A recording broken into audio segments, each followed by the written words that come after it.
If you think failure means you're not good enough, you've been lied to.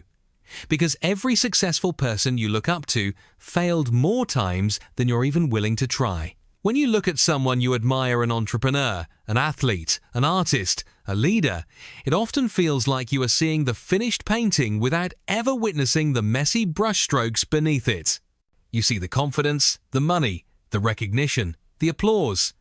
What you don't see are the years of doubt, rejection, embarrassment, and silent suffering that shape that success. The truth most people never tell you is simple and uncomfortable. Every successful person you admire failed far more times than you can imagine. And those failures were not side events in their story, they were the story. Think about how failure feels when it happens to you. It feels personal. It feels like proof that you're not good enough, not smart enough, not talented enough. One rejection email can echo in your mind for weeks. One bad result can make you question your entire future.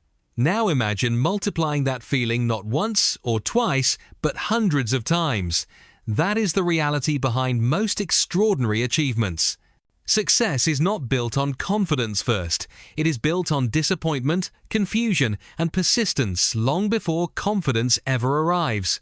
Take Thomas Edison, a name so closely associated with genius that we forget the struggle behind it. He failed thousands of times while trying to invent the light bulb. Thousands. Each failure could have been a stopping point, a reason to give up, a justification to say, "This isn't for me." But Edison didn't see failure the way most people do. He famously said he didn't fail.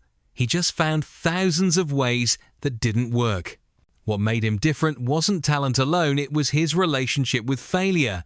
He expected it. He accepted it. He used it. And because of that, what the world remembers as a breakthrough was actually the final step in a very long chain of defeats. Or think about someone more modern, like Oprah Winfrey. Today, she represents influence, wealth, and emotional intelligence on a global scale. But early in her career, she was fired from her job as a television reporter and told she was unfit for TV. Imagine hearing that about the very thing you feel called to do.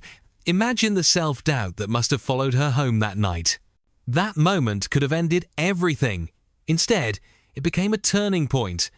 Oprah didn't succeed because she never failed. She succeeded because she refused to let failure define her limits. What makes these stories powerful is not the fame attached to them. It's how human they are. Because failure doesn't announce itself as character building. It shows up as embarrassment, as fear, as the quiet thought that maybe you should quit and choose something safer. That's where most people stop. Not because they lack potential, but because they believe failure is a signal to retreat. Successful people interpret the same signal differently. To them, failure is information. It's feedback. It's a harsh but honest teacher saying, "Not like this, try again." Consider J.K. Rowling writing in cafes while struggling financially, facing rejection after rejection from publishers. 12 of them said no. 12 times she was told her story wasn't good enough. And yet, the very book that was dismissed became one of the most successful series in history. What's important here isn't just perseverance, it's the willingness to endure repeated rejection without letting it poison your belief in yourself. Most people don't fail because they run out of ability. They fail because they run out of emotional endurance. This is where the illusion of overnight success becomes dangerous. When you only see the final result, you assume the path was smoother than yours. You think, they had something I don't.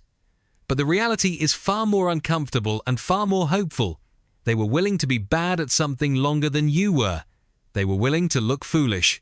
They were willing to keep showing up when no one was watching, clapping, or believing. Failure didn't disqualify them, it trained them.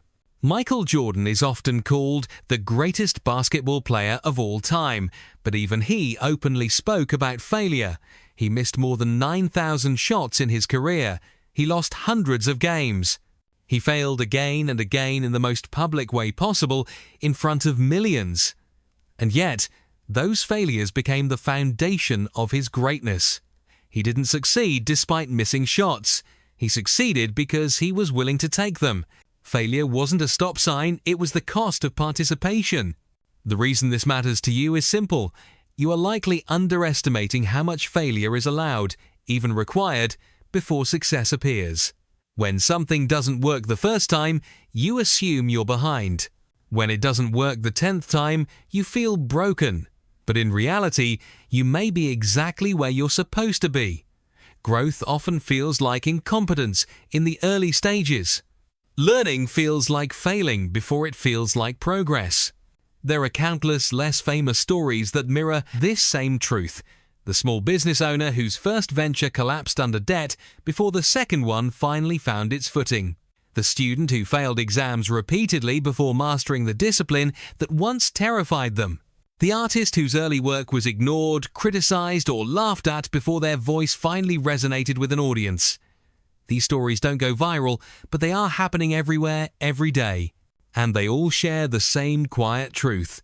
Persistence outlasted self-doubt. What separates those who eventually succeed from those who don't is rarely intelligence or luck. It is the ability to stay emotionally present in failure without letting it harden into identity.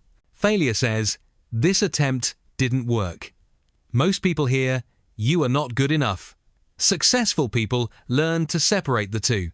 They critique the action, not the self. They adjust, refine, and return. If you're in a season where nothing seems to be working, where effort doesn't match results, where rejection feels personal and exhausting, understand this. You are not alone, and you are not broken. You are standing in the same place every successful person once stood, uncertain, discouraged, and unseen. The difference is not what you feel right now. The difference is what you decide to do next. Instead of asking, "Why am I failing so much?" ask, "What is this teaching me?"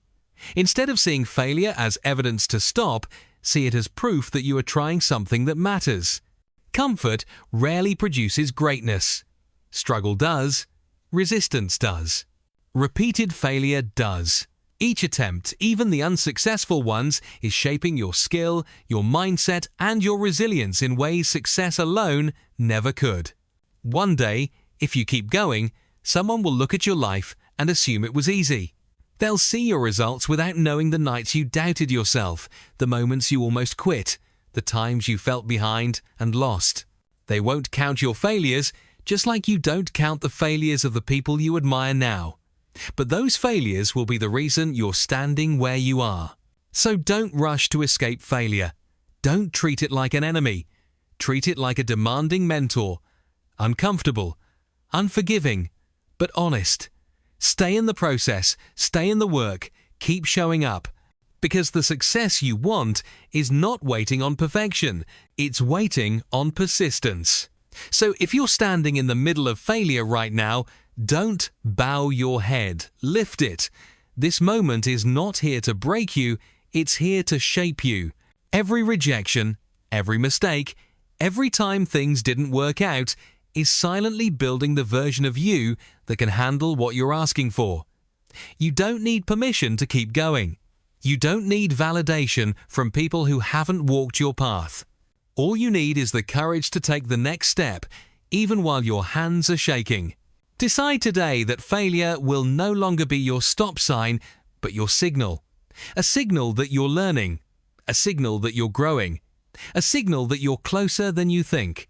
Take action before confidence arrives, because confidence is born from action, not the other way around. Show up again, try one more time, make one small move today that your future self will thank you for.